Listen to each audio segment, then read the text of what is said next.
La postérité a retenu que la Chambre de commerce de Brazzaville abritait, du 18 au 21 novembre dernier, pour la première fois, la 8e édition de la Semaine mondiale de l'entrepreneuriat.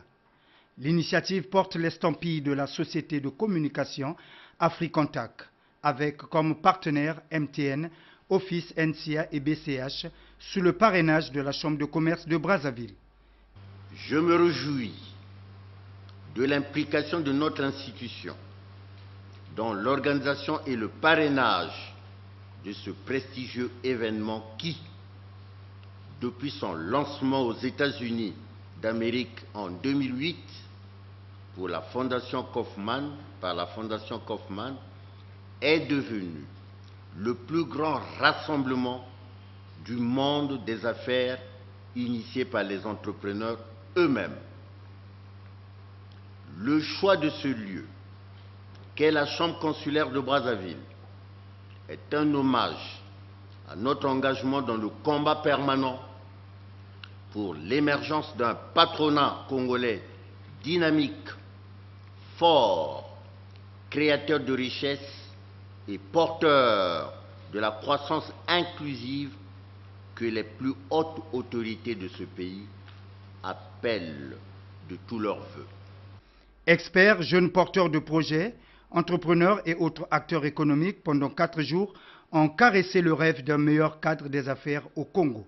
L'objectif est simple. Pour ce rendez-vous, mobiliser les jeunes du monde entier pour favoriser l'émergence de la prochaine génération d'entrepreneurs, d'innovateurs et de réalisateurs de changements.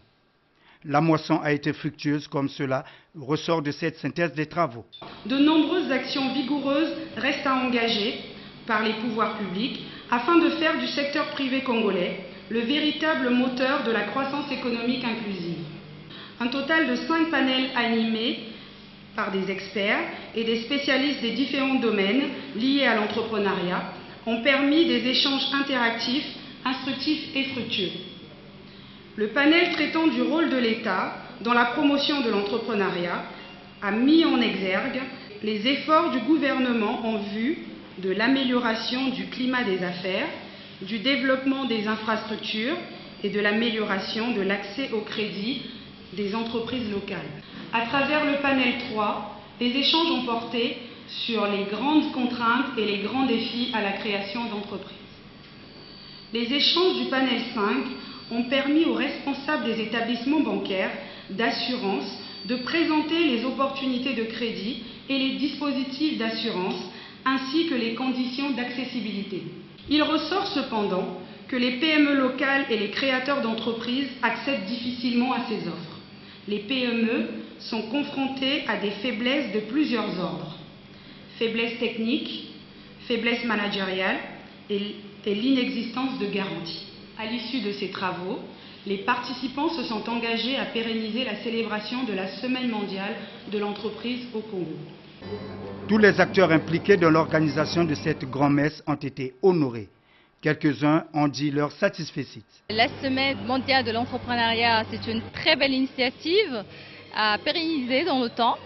La société Office, une société innovative qui accompagne les entrepreneurs et les entreprises dans tous les domaines. Aujourd'hui, on était parrain officiel pour cette manifestation et qu'on encourage tout le temps pour qu'on puisse avoir ce type de forum, ce type de manifestation dans le temps. Les thèmes qui ont été abordés ont été des thèmes qui nous ont permis de nous mettre déjà à niveau. L'initiatrice du projet sur les raisons qui ont milité à l'organisation de ce rendez-vous économique avant de dire son satisfecit et donner les perspectives. L'idée nous est simplement venue de l'étranger lors d'un de nos voyages. Nous nous sommes rendus compte qu'il y avait un tel événement qui se préparait, que des acteurs de l'entrepreneuriat s'activaient dans d'autres pays à préparer cela. Et c'est ainsi que nous avons eu l'idée de venir et d'en parler donc à la Chambre de commerce, qui a adhéré à cette initiative. Et je suis plutôt satisfaite à voir l'engouement que cette semaine a suscité au vu de la participation qui était très importante.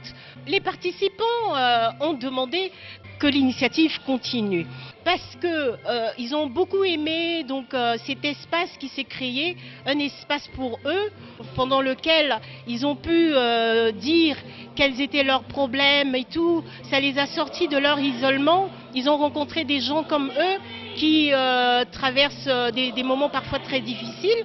Et aussi, donc, ils ont voulu que l'on puisse perpétuer cette initiative donc, en organisant désormais cette semaine mondiale de l'entrepreneuriat. Enfin, une plateforme dénommée Réseau Entreprendre, Inspirer, Mentorer, en sigle REM, a été créée pour servir d'interface avec les partenaires publics ou privés impliqués dans la promotion de l'entrepreneuriat national. La charge échue au président de la Chambre de commerce et à Madame Somba Toyo, présidente active et chargée de réunir dans les meilleurs délais une équipe pour formaliser la plateforme.